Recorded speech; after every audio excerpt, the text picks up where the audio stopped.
It started with a memo, just one line: do not access floor 6 under any circumstance. But someone did. And now the building, it's different. Doors move, lights lie, people disappear. Whatever's on floor 6 isn't hidden anymore. It's waiting. The first time Evan Reed walked into the Sterling & Company tower, he felt the building watching him. It wasn't paranoia, just a sensation, like the chill draft that hit only one side of your neck. He was the newest hire at this century-old insurance firm, a place that boasted modern innovation from a building constructed in 1929. The lobby gleamed with polished marble, golden brass rails, and silent security guards who didn't blink enough. Behind the pristine facade, the place hummed with something wrong. His badge granted him access to floors 2 through 5. Floor 6 didn't exist in the elevator panel. It jumped from 5 to 7, and nobody questioned it. Not in the onboarding, not in the HR paperwork, not even when Evan asked his supervisor, who simply gave a strange smile and said, "Just don't worry about it." 3 days into the job, Evan noticed the elevator would stutter between floors 5 and 7. Just a flicker, a 1-second pause, but enough to make his stomach lurch and the lights dim. Once he caught a glimpse of the 6 button lighting up, but when he looked again, it was gone.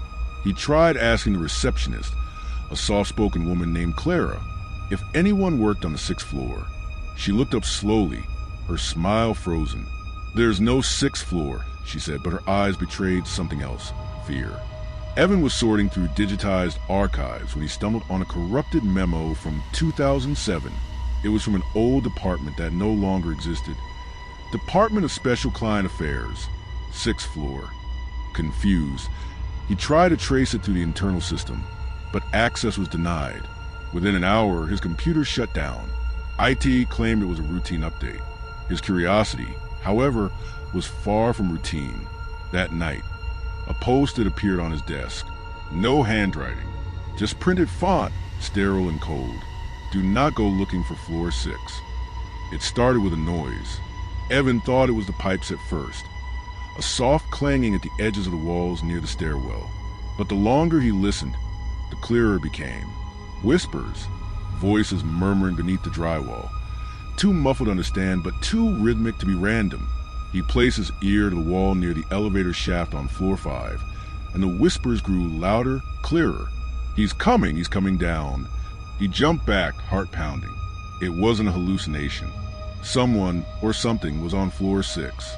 Late that Friday, Evan stayed behind, unable to shake the feeling that the building itself was daring him to uncover the truth.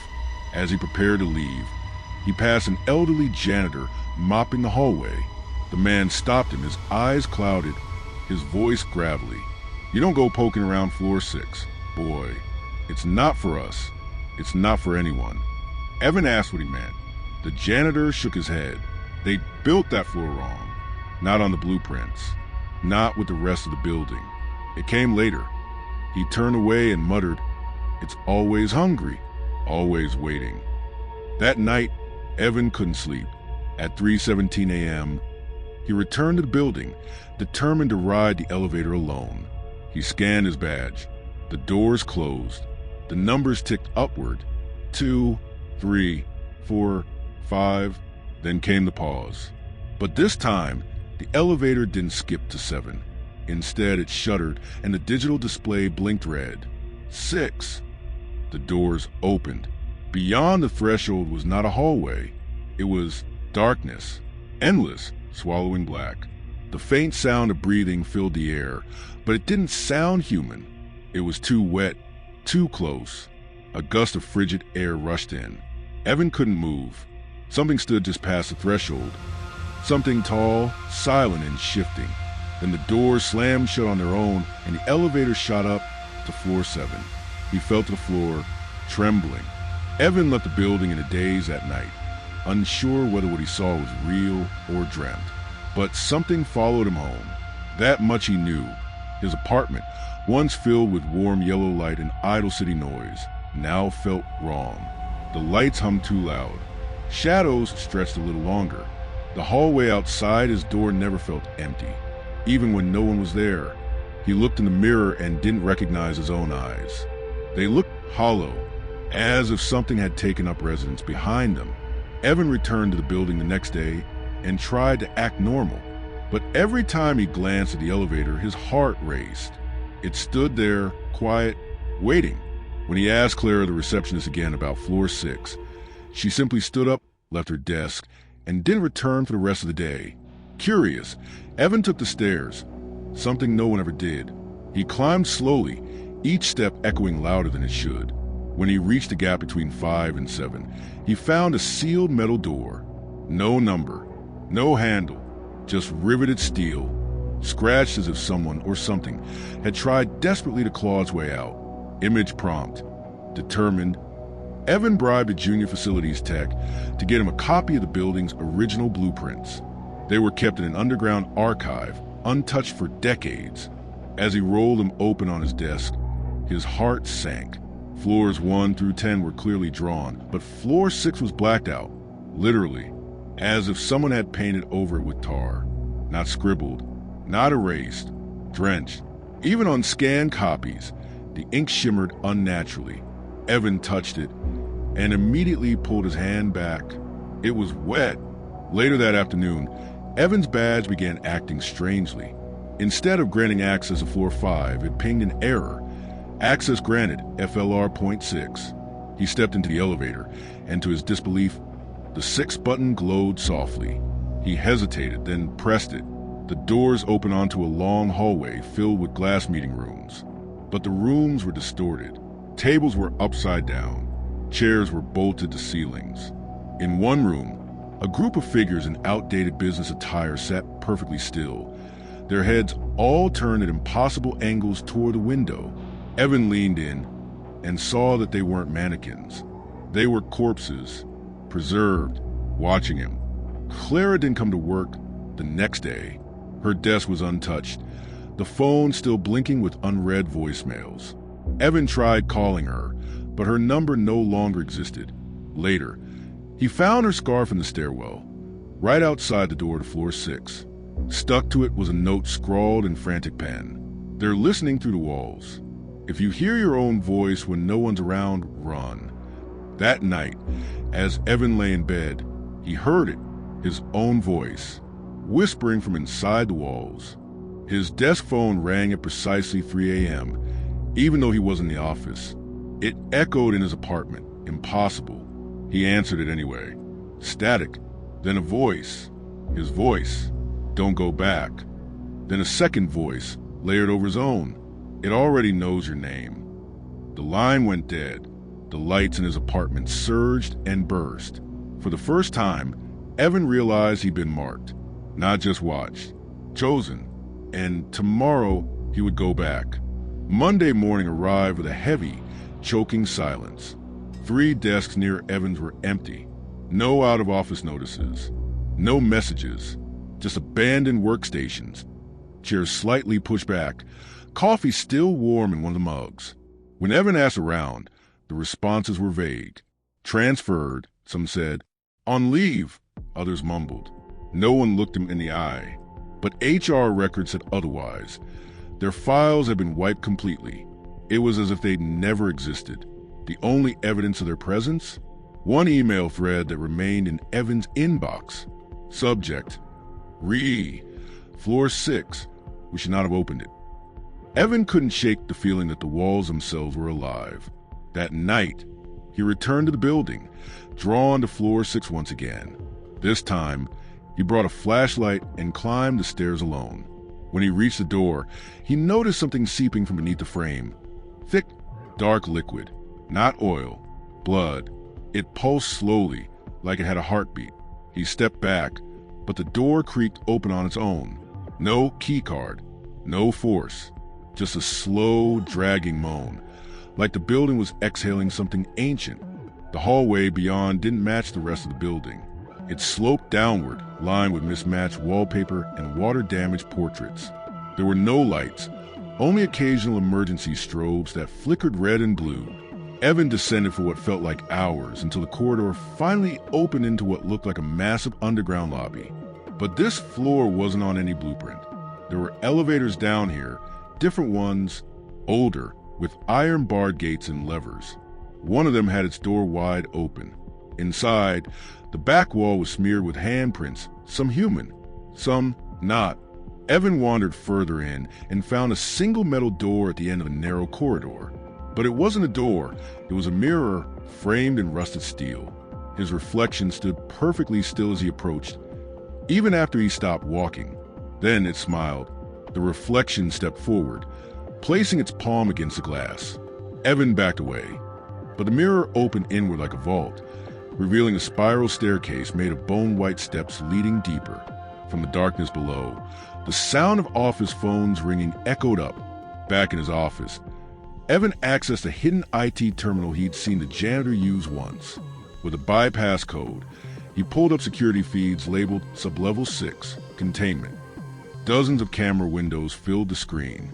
Most were static, but one showed movement, a loop of an office worker endlessly typing at a broken keyboard, even though their fingers were snapped at impossible angles. Another showed a man in a suit crying in a corner, blood pouring from his ears. The timestamp on each video was from years ago, yet the footage was live. Then one feed, CM 6-13, turned to face Evan. The camera moved on its own, and the words, "We see you, Evan," appeared across the bottom of the screen. In a panic, Evan called the emergency number buried deep in Sterling and Co's operations manual, Protocol Blackline. It was meant for containment breach scenarios. A cold voice answered after one ring. "You went to floor 6, didn't you?" Before Evan could respond, the voice continued. "Forget everything. Walk away. Do not go back. If it knows you're aware, it won't let go." Then the call ended. Evan looked at his office window, and on the other side of the glass, staring in at the 20th floor, was a figure from the mirror, grinning, waiting. Sterling and Company became unfamiliar overnight. The building that once buzzed with dull corporate life now felt like a mausoleum. Lights stayed on at all hours, even after power was cut. Elevators moved with no passengers inside. And the cleaning crew?